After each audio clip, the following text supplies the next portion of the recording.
Did you see that Donald Trump is using the unfortunate shooting of the DC National Guards as an excuse to accelerate his deportation machine?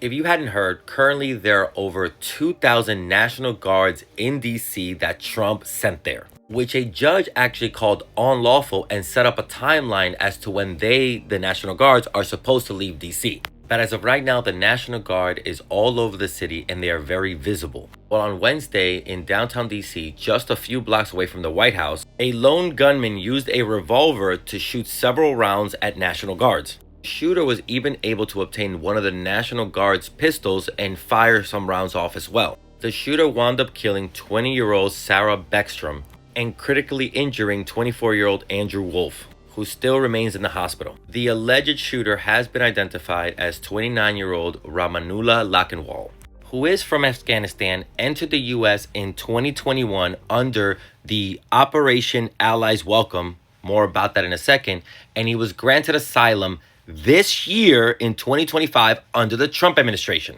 The reason why Lakhanwal was able to come to the U.S. was because he served in the CIA's counterterrorism unit. He was part of a unit that operated at the direction of the CIA and fought the Taliban on behalf of the U.S. government. He had his background check from everything from the CIA to DHS, and they granted him asylum because they saw nothing in his past that indicated that it could lead to something like this.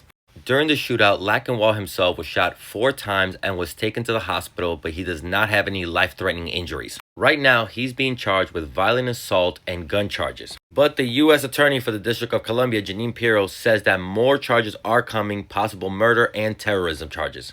Even though we still don't know the motive of why he did what he did, well, Trump is already using this guy as an excuse as to why he should accelerate his deportation machine. Which is why on Thanksgiving, Donald Trump posted, "Remove anyone who is not a net asset to the U.S. or is incapable of loving our country, and all federal benefits and subsidies to non-citizens of our country, denaturalize migrants who undermine domestic tranquility, and deport any foreign national who is a public charge, security risk, or non-compatible with Western civilization." He goes on to say, only reverse migration can fully cure this situation. And this isn't just a rant, there's already action behind this. They have already moved to suspend the entry of people from Afghanistan and these other countries, pause to read, and they're reviewing the green cards of people from 19 countries. They haven't given the full list of countries, but here are some, pause to read.